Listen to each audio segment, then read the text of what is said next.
You ever meet someone and just think, they're operating on a totally different frequency? Someone who just doesn't quite fit the mold? Well, that's what we're diving into today. We're going to decode the hidden psychology behind behaviors we so often get wrong, and I think you'll see that what's on the surface, it's rarely the full story. So why do we do that, right?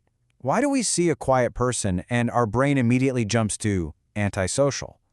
Or we see someone who overthinks every little thing and we just label them anxious. Or that person who's marching to the beat of their own drum and we just call them strange. These are the exact assumptions we're going to pull apart today. But here's a thought. What if those behaviors we find so odd, or maybe even a little negative, are actually signals? Signals of a much deeper, way more complex inner world.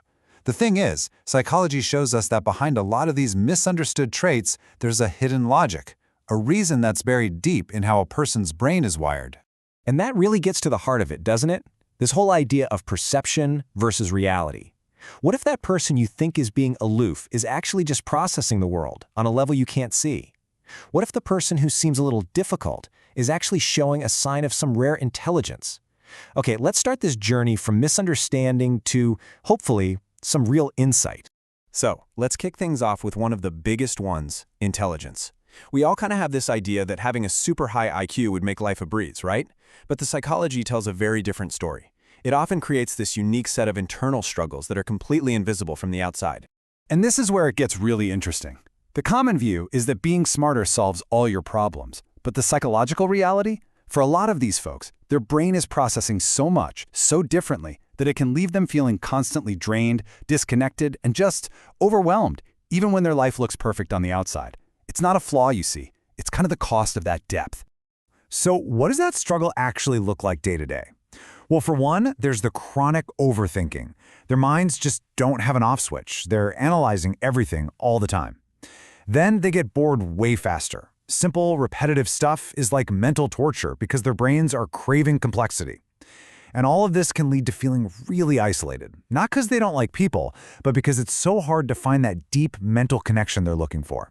A huge piece of this puzzle comes down to a trait called metacognition. It sounds complicated, but it's really just the ability to think about your own thoughts. And highly intelligent people do this constantly. They're not just thinking, they're standing back, observing themselves think, questioning their own logic, and hunting for their own biases. It's an incredible tool, for sure, but it's also got a pretty big downside. And this is where that downside really hits home. Because of that intense self-awareness, their own inner critic is absolutely relentless. They're not competing with the person next to them, no. They're competing with this idealized, perfect version of themselves that might not even be possible to achieve. And with that kind of internal standard, it means that no matter what they accomplish, it almost never feels like it's enough. Okay, so let's shift gears a little because it's not just intelligence we misread. We do the exact same thing with quiet people. It is time to just completely deconstruct the myths we have about people who enjoy solitude and keep a small circle of friends. You know the labels, right? Oh, they're antisocial. Or maybe they must be insecure or lonely. But the psychological truth is often the complete opposite. They aren't avoiding people. They're avoiding shallow, surface-level chatter that just feels mentally draining. They're filtering for quality, not quantity.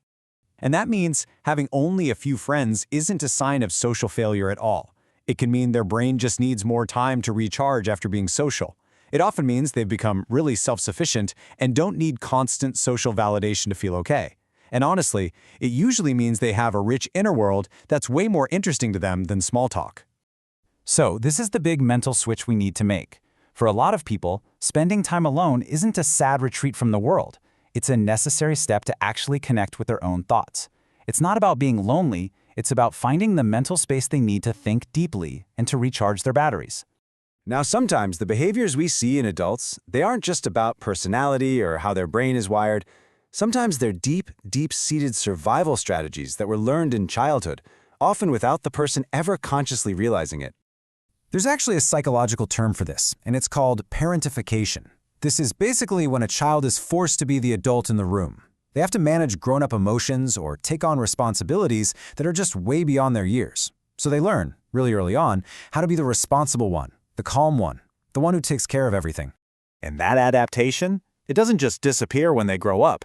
That early responsibility wires their brain for what we call hyper-independence. As an adult, they learn to rely only on themselves. They become completely emotionally self-sufficient, but this leads to a massive struggle down the line. They find it almost impossible to ask for help. Why? Because their brain learned a hard lesson a long time ago. Support isn't coming, so you have to be your own support. And that really gets to the core of it, doesn't it? The intense strength and capability you see in these people.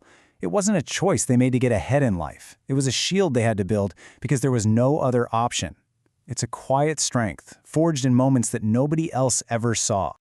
So, as we start to bring all of this together, the main message here becomes pretty clear. If you really want to understand people, you have to learn to look beyond the surface, to look past the easy labels, and to start asking why. Why are they doing what they're doing? At the end of the day, our actions are almost always driven by an unseen code. It's a code that's written by our past experiences, our unique brain wiring, and our deepest psychological needs. What looks like one thing on the outside is so often something completely different on the inside. So what do you do with all of this? Well, first, just observe before you judge. Take a beat.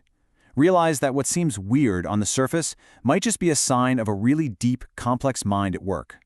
Understand that quietness isn't weakness. It's often a form of profound, thoughtful strength. And finally, just remember that so many behaviors are simply adaptations, a way of surviving the world, not always a conscious choice. After all this time decoding others, the really big question is about ourselves. We've been looking at all these misunderstood minds, but now let's turn that lens inward for a second. What part of your own unseen, unwritten code have you never actually taken the time to read?